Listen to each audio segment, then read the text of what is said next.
First of all, very good morning to everyone. I'm really happy to be here. First time I'm here meeting SIIA. I want to first of all commend you, Simon, for a wonderful launch of your report. Your special report is titled Much Better Than Mine, Tested Through Turmoil, Much Better Than Economic Strategy Review. Not catchy at all.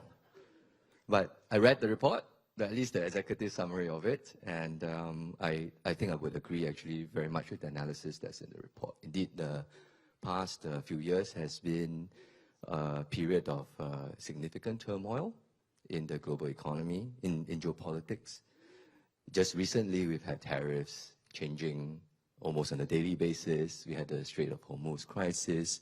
We have artificial intelligence pushing new boundaries for us in terms of economic development. And the big worry for us is whether the parameters that has underpinned Singapore's success in recent years have changed, and changed in a way that is to our disadvantage. That was the question that we were trying to ask ourselves.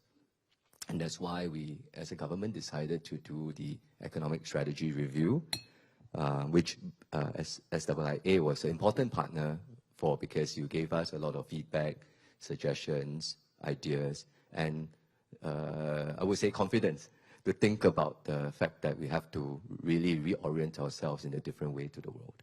I would I will of course recommend you to read the ESR report, but maybe I will just do a quick summary for you that the economic strategy was really to build a roadmap for the next 5 to 10 years for a world that would be geopolitically more fractious, a world that would be more energy constrained, a world that even for Singapore itself, facing our own internal demographic challenges and resource challenges that we will have to make significant adjustments to.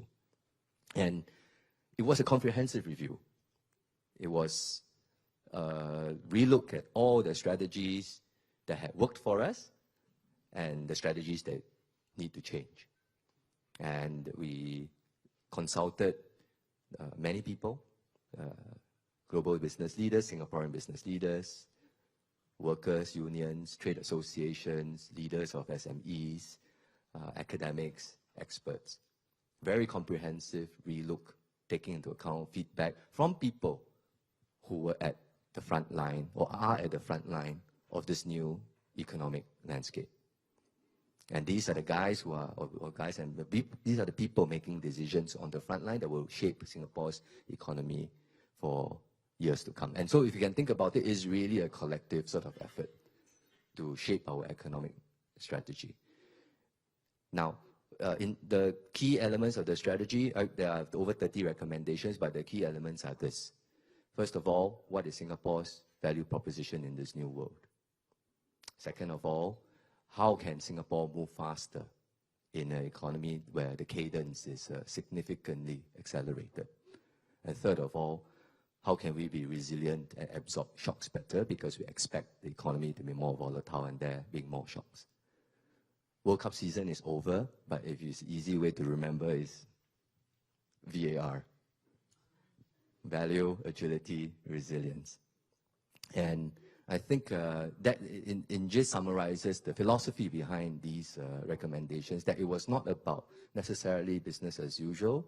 It was not about supporting every industry to be better, but it's about Singapore making considered decisions, pushing on the areas that are important to us, building on what we have, and then trying to make a fist of it in this new and complicated world.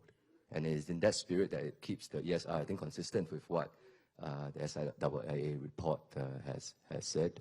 And I'm very happy that at least in this community, I think there is a shared sort of alignment, at least in terms of looking at the rest of the world, looking at what Singapore needs to do, positioning ourselves externally, continuing to do the things that we are good at, and continue to succeed. Well, thank you, Minister. I think that's a very good overview, and I do recommend reading the report.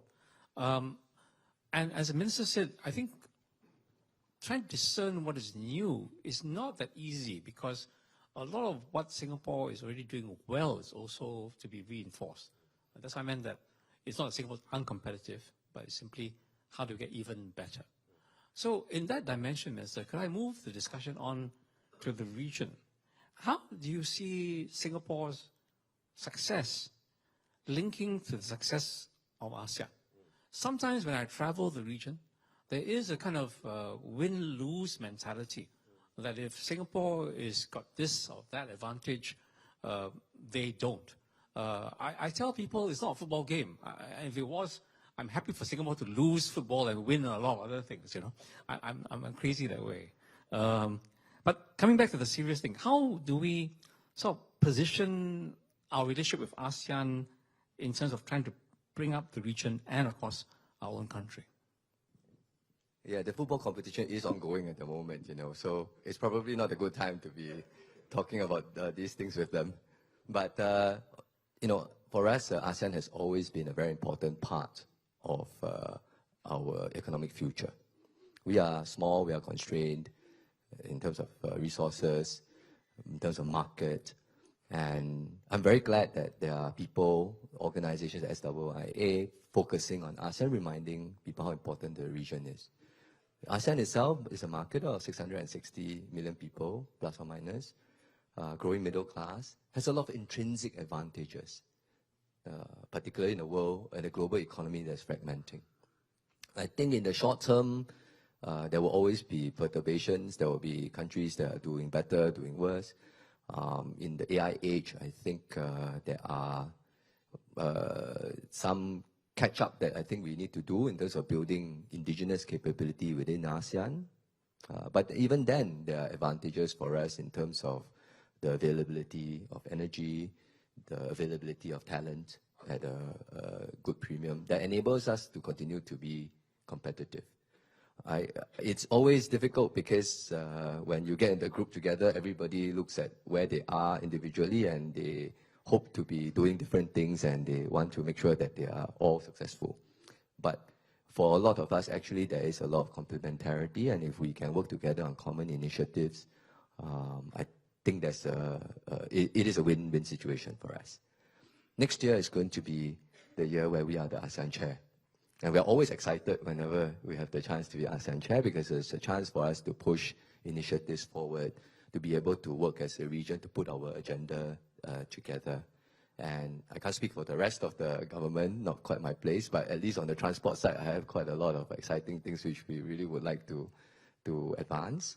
For example, trying to liberalize our air services across the region, trying to build a common sort of cooperation framework in terms of the use of renewable energy, the ASEAN power grid, also looking at how our ports, for instance, can cooperate closer together. So there are many exciting things, even just within the transport space, that we can do. And the objective is always to drive more integration, emphasize the size of the market, build connections so that we are able to then put ourselves out in the world and provide a value proposition that is competitive with other regions in the world. So I'm really looking forward to next year. I don't know if my MFA colleagues are as excited as I am, but I'm pretty excited. I could just slip on my MFA hat for a while. I think they are, of course, trying to support this great effort. But I always say that chairmanship is important, excited to be part of that. But we're not suddenly the overall leader of ASEAN. So we've got to be a kind of listening chairman as well. So I think one of your suggestions are very powerful to have benefits for a lot of the transport connectivity for the citizens of ASEAN. Yeah. If I could turn to the next sort of issues is the public-private partnership. A lot of the emphasis on infrastructure, on connectivity, the framework can be done by government, but the actual connections might need to be done by businesses.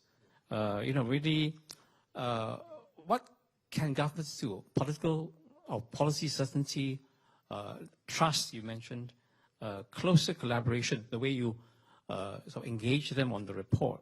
What else do you think can be done to really enhance the role of the industry and private sector as they go through their own transformations? Yeah. So if I can bring this back to the ESR was a very useful exercise on a few dimensions. Of course, the recommendations themselves are useful. The rethinking and the sort of consolidation in terms of our thinking on what is Singapore's characteristics, or the characteristics of Singapore's economy that are important for us to continue to emphasize and to focus on in the coming years in a different climate. But I thought the greatest value of the ESR exercise was to bring people together.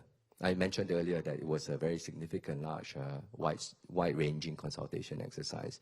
But there were many people who were able to contribute to the ideas in the report, actually had this opportunity to work with one another, sit in the same rooms, tackle discussions in the same committee, offer your own views. And these were people who didn't necessarily had previous connections. And many of them were also Singaporean business leaders who are at the front line of our economic decision-making. They are going to be the ones that are making decisions, or they are the ones making decisions today about their businesses, about what they are going to do in this global economy, and their decisions have consequences for how the shape of Singapore's economy is going to be in the future. And the ability for us to bring them together in a collective platform to talk to policymakers, to talk to academics, to talk to the fellow business leaders, actually was a tremendous asset. And I think in Singapore we are small, and our talent base is not at the scale of other countries, but the opportunity to work together as one team and to share everybody's views and to make that collective decision and to actually recognize that we have collective ownership about our economic future. I thought that was a very powerful outcome of the ESR. And so I would say that we have this shared responsibility for the economy. And this is a new generation of leaders, political leaders, civil service leaders, business leaders, local and foreign. All of them have this responsibility. We recognize we have this responsibility, and it is a change world, and therefore we have to take this responsibility on our shoulders and recognize it and then really push on. So I'm going to use a word that I hope I'm not putting words in your mouth, but it's kind of not just a report, but kind of the process socialized this group of leaders into a new way of thinking about the future of Singapore. Yeah. That's a little bit top-down. I wouldn't quite say that. I would say it is coming together and collectively building that strategy. I think that's probably, or having that ownership. Okay. I remember at the end of the ESR process, we had a little thank you for everybody who was involved. And the event couldn't end because everybody wanted to have the opportunity to meet everybody else. And for me, it was okay because I've worked in the economic sector before. So actually, I knew a lot of these people, but I know a lot of my peers in the government, in the civil service, even actually met new people there. And it was really a good platform and opportunity to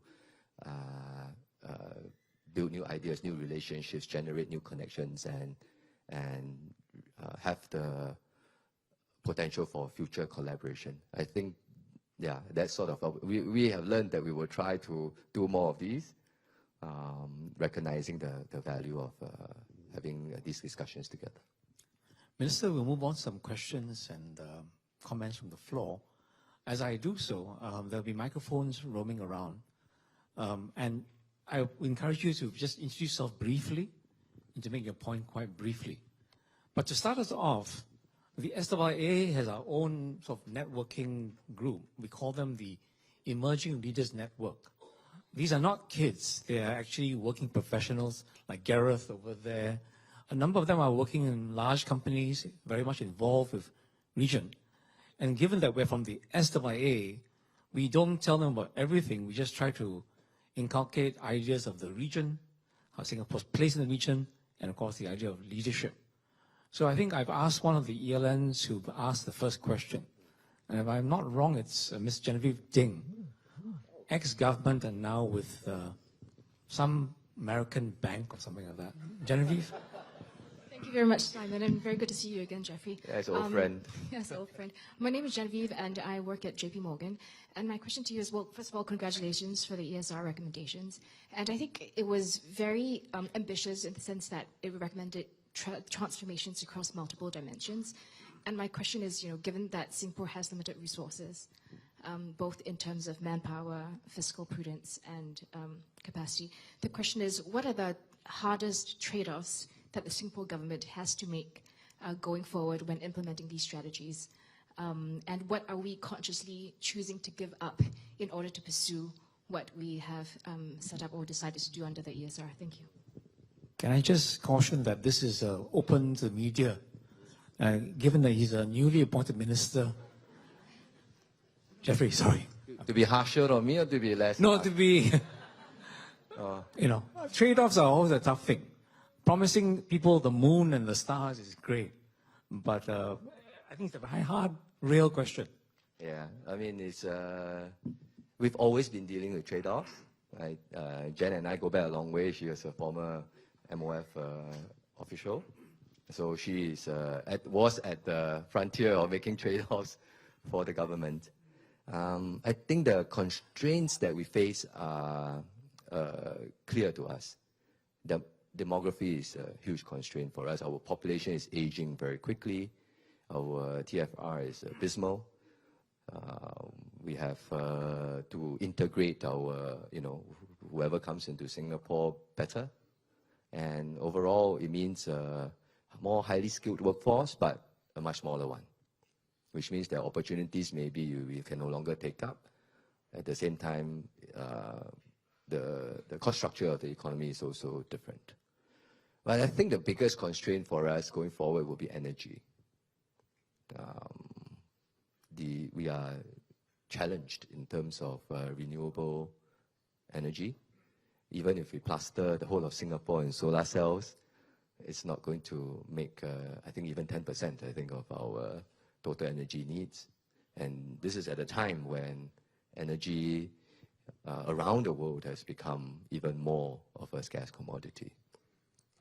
It's as if renewable energy, the production of it, wasn't going fast enough. If that wasn't a problem just in and of itself, even traditional energy with the Strait of Hormuz and the perturbations in the Middle East, they have become clear short-term constraints.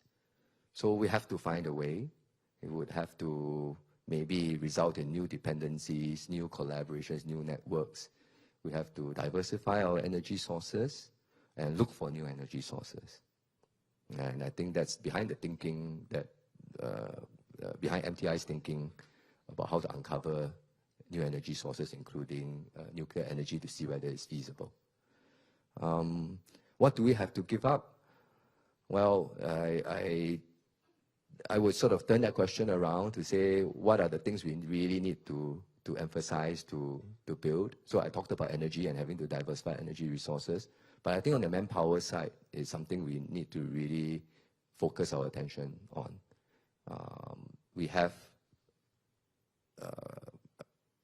I think we need to redouble our resources on reskilling and to ensure that Singaporeans are able to adapt more quickly to a changing economy. For many of us, maybe I shouldn't speak this as a private sector, for me, and I don't think my kid is going to be following the same path as I am, where you work for one organization and in one job for a long time. That's not going to happen for my kid. Not going to happen for the next generation of Singapore. It's more likely the case that you will take different jobs, try different things. You may have to change companies very often. And in order to help Singaporeans adapt to that sort of environment, it's about giving them the tools to be able to bounce back quickly. The center of gravity will shift from the pre-employment stage, away from schools, away from universities, to in employment, when you are going for retraining more often, or when you're in between jobs, you're doing more training and reskilling and building up the capabilities to be able to adapt to take on new jobs and to do new things. And for us, I think if we turn the constraint of smaller numbers into an asset, I think we have a good chance, because with a smaller Singaporean base, actually I can invest more per person, train them more intensively, build a structure to enable them to get access to reskilling resources more quickly, help companies, incentivize them to retrain Singaporeans and prioritize those efforts.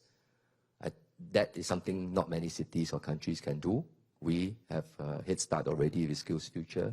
I think if we can do more in that aspect, we can help overcome that constraint. Thank you, Minister. Next question. I've got a little bit of lights in my eyes, so I can't quite see. But if the microphone can come to you and wave about. Anyone here on the right? Anybody?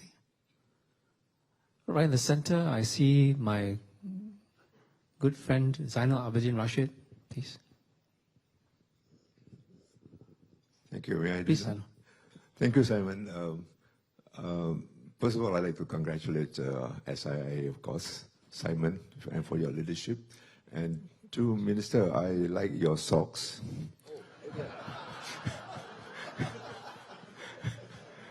What's wrong with my socks?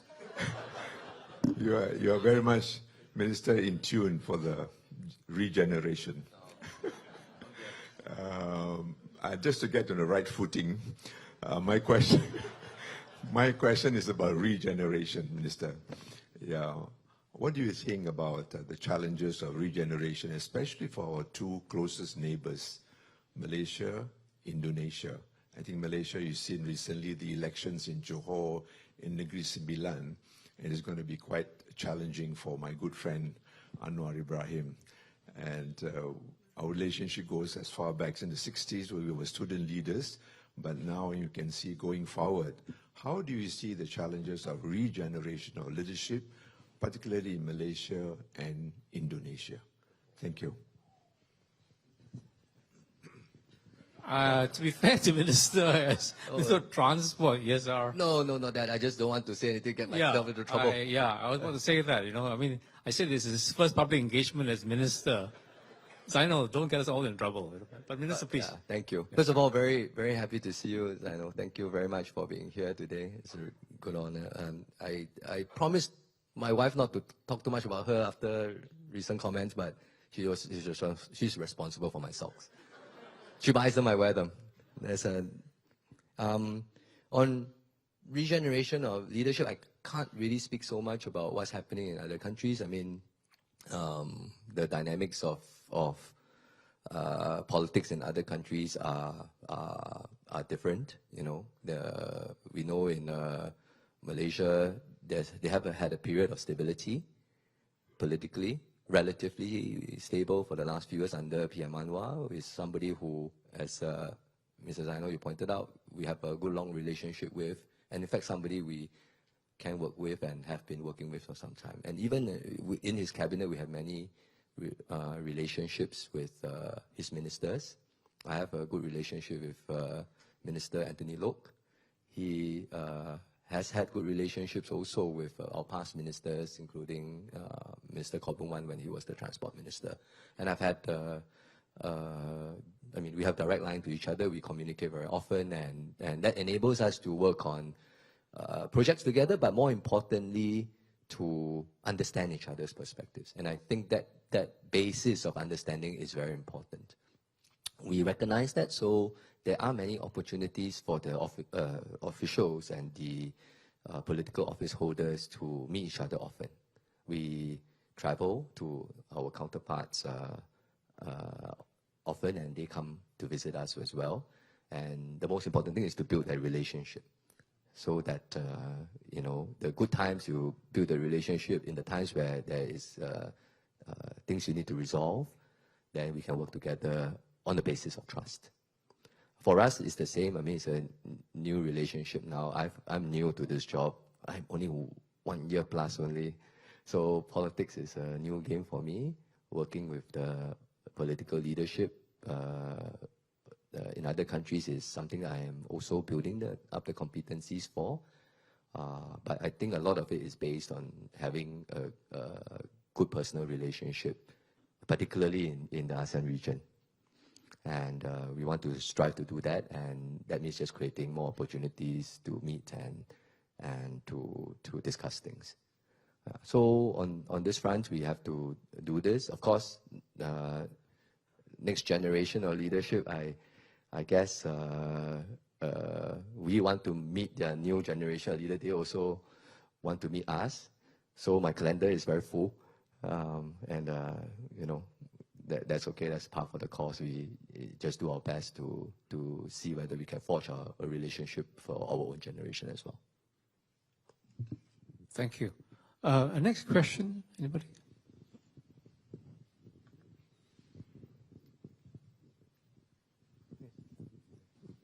Can't see. Yes, yeah, here in front. Yeah.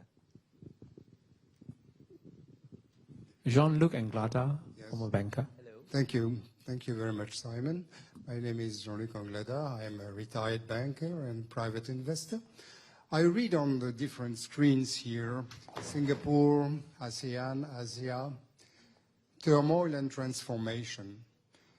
If I put ASEAN and Singapore together, how do you think that the strengthening, the restructuring, the changes of ASEAN structure can at the same time strengthen the entire organization and, of course, Singapore?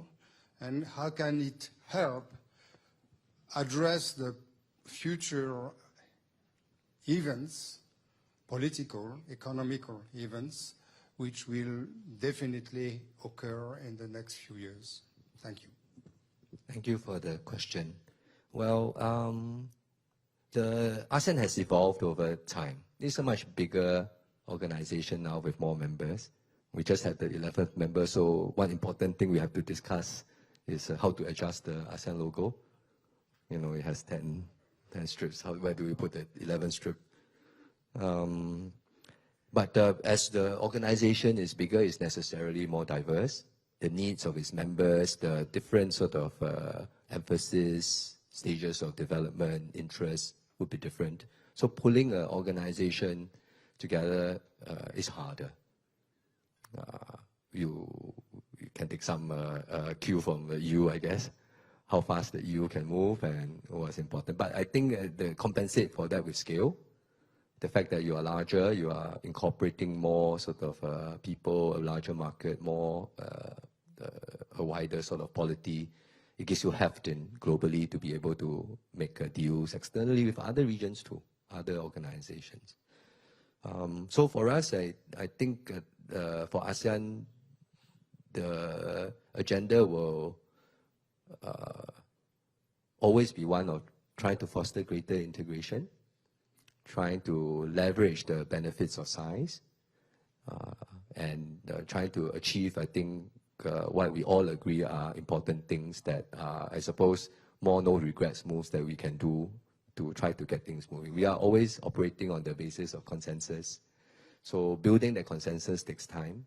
It requires, you know, many multiple meetings, everybody negotiating, understanding each other's points of view, and then trying to move along. Sometimes you can move very fast, sometimes it is a little bit more incremental, but that is part of the course. I used to work as a perm sec of MT. I used to attend many ASEAN meetings. And I find the pace of movement is always, it's a bit like, you know, flat for a while, and suddenly there's a burst of activity, and there's a flat for a while. And it's largely because during the flat periods, we are negotiating, we are building relationships, we are building trust, and we are building sort of common agendas. So sometimes it looks as if there's no movement, there's no, you know, the ASEAN isn't really moving along, but actually there is a hive of activity that goes before the actual burst of public activity that you see. And I liken it to a hardworking student. I mean, you're just working, and then during the exam it comes, and then, you know, you pass the exam, and then you carry on again. Yeah. Thank you, Minister. I think that's very true. I think ASEAN does bear watching, even when it seems a lull, and then we'll see. Like, for example, the energy, which Minister mentioned several times. The plans have been there for 30 years, but I think there's a new impetus, given the point you made about energy needs. ASEAN will probably grow 4 times the next decade of the growth. The AI and data growth, plus the strictures on supply from the Strait of Hormuz, all these are new drivers that will hopefully lead to that sudden, whether it's next year or the year after, I'm not quite sure, but expect something. Now, a last question from anyone. Yes, over here, please. Good morning, Minister. Siow, been with Tata, is retired but still kicking.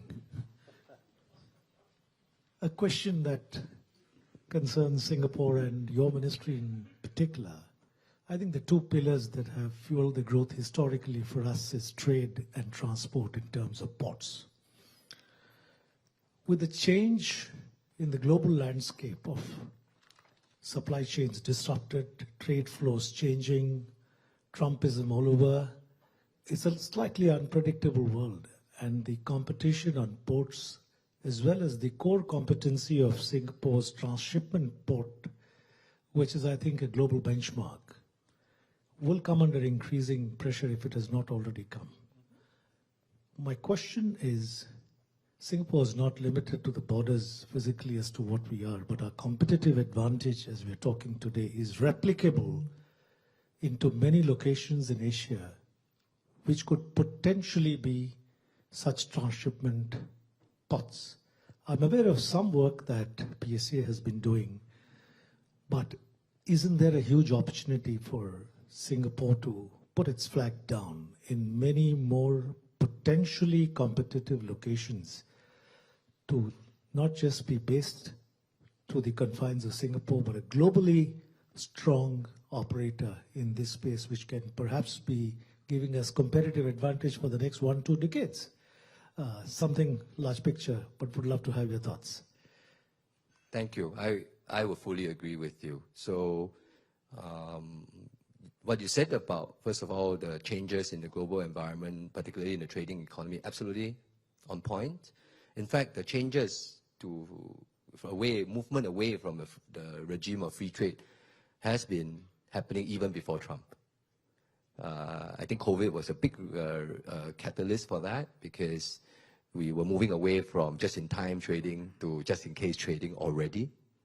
But now the breakdown in the global trading system, the WTO rules, the fact that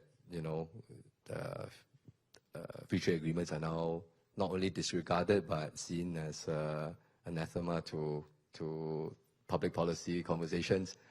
I think these are just examples of the direction the way has been going. And we have not been standing still because we knew this was already happening.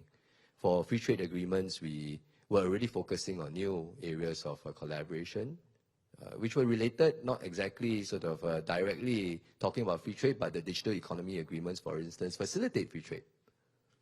And we had already moved along in that direction to continue to push where there is relevance, but at the same time also working with also like-minded countries and economies that wanted to work with us. On where we are in terms of our thinking on this is indeed that there are opportunities for our companies to do more in terms of orchestrating trade from Singapore. That trade today is not just about moving physical goods around, but it's also about being at the center of the data flows and being able to control where these goods and services are moved around. So when the Strait of Hormuz crisis happened, I spoke to PSA. I said, what's the situation? They quietly told me, actually disruptions are not altogether bad for the economy. The containers have to move somewhere. And when they move somewhere at a higher price, actually, there's not always a bad thing for shipping lines. So the shipping lines have been doing well. When I spoke to Maersk, the CEO who was here, he pretty much said the same thing, that disruptions, though not desirable, is a perturbation that allows the more competitive companies to, in fact, do very well. So for PSA, I've been encouraging them.